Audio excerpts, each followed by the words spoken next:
સુરત શહેરમાં સામાજિક અગ્રણી દ્વારા જિલ્લા કલેક્ટરને આવેદનપત્ર પાઠવવામાં આવ્યું। સીજે દ્વારા પત્રકારોને લઈને કરાયેલી અભદ્ર ટિપ્પણીનો વિરોધ નોંધવામાં આવ્યો। સીજેએ નિવેદન આપ્યું હતું કે યુવાનો કોકરોચની જેમ પત્રકાર બની રહ્યા છે। આ નિવેદનથી પત્રકાર સમાજ અને યુવાનોની લાગણી દુભાઈ હોવાનું રજૂઆતમાં જણાવ્યું। સામાજિક અગ્રણીનું કહેવું છે કે દેશમાં બેરોજગારીની સ્થિતિ વચ્ચે યુવાનો પત્રકારત્વ ક્ષેત્ર તરફ આગળ વધી રહ્યા છે। ભારત સરકાર પૂરતી રોજગારી આપી શકતી નથી, ત્યારે યુવાનો સ્વરોજગાર અને મીડિયા ક્ષેત્રમાં કાર્ય કરી રહ્યા હોવાનું જણાવ્યું। વિવાદિત નિવેદનથી યોગ્ય પ્રમાણે કાર્ય કરવાની માંગ સાથે કલેક્ટરને આવેદનપત્ર પાઠવવામાં આવ્યું। એવું પણ કહેવામાં આવ્યું સમાજના અગ્રણી દ્વારા કે હવે અમારે સરકાર બદલવી છે। બ્યુરો રિપોર્ટ, ડેલી ઇન્ડિયા ટીવી, સુરત। જી, આપનું નામ? મારું નામ છે પરેશ કુમાર મધુકર મહાલે।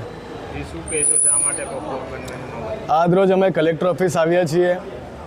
સુપ્રીમ કોર્ટના જે સીજેઆઈ છે, ચીફ જસ્ટિસ ઓફ ઇન્ડિયા, જે બેરોજગાર યુવાનો છે, જે સોશિયલ મીડિયા પર આવીને પોતાનો રોષ વ્યક્ત કરી રહ્યા છે, જે બેરોજગાર યુવાનો આરટી એક્ટિવિસ્ટ બની રહ્યા છે, જે બેરોજગાર યુવાનો પત્રકાર બની રહ્યા છે, અને સીજેઆઈ દ્વારા આ તમામ બેરોજગાર યુવાનોને અને આરટી એક્ટિવિસ્ટોને જે કોકરોચ તરીકે સંબોધન કરવામાં આવ્યું છે સીજેઆઈ દ્વારા, એ શબ્દોનો અમે અને સીજેઆઈ સાહેબનો વિરોધ કરીએ છીએ।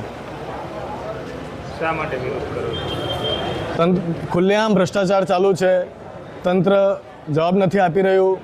તંત્રને સવાલ પૂછીએ છીએ તો તંત્ર અમને અમારા પાછળ પોલીસ લગાવી દે છે, પોલીસોની ધમકીઓ આપવામાં આવે છે, અમને જેલમાં નાખી દેવાની ધમકીઓ આપવામાં આવે છે। ભ્રષ્ટાચાર વધી ગયો છે, બેરોજગારીનું પ્રમાણ વધી ગયું છે। એ બાબતે આજરોજ અમે કલેક્ટર ઓફિસ આવ્યા છીએ। તો તમારી શું માંગ? અમારી માંગણી એ જ છે, તંત્ર સુધરવું જોઈએ, લોકોના પ્રશ્નોનું નિરાકરણ આવવું જોઈએ, ગેરકાયદેસર દારૂનો ધંધા બંધ થવા જોઈએ।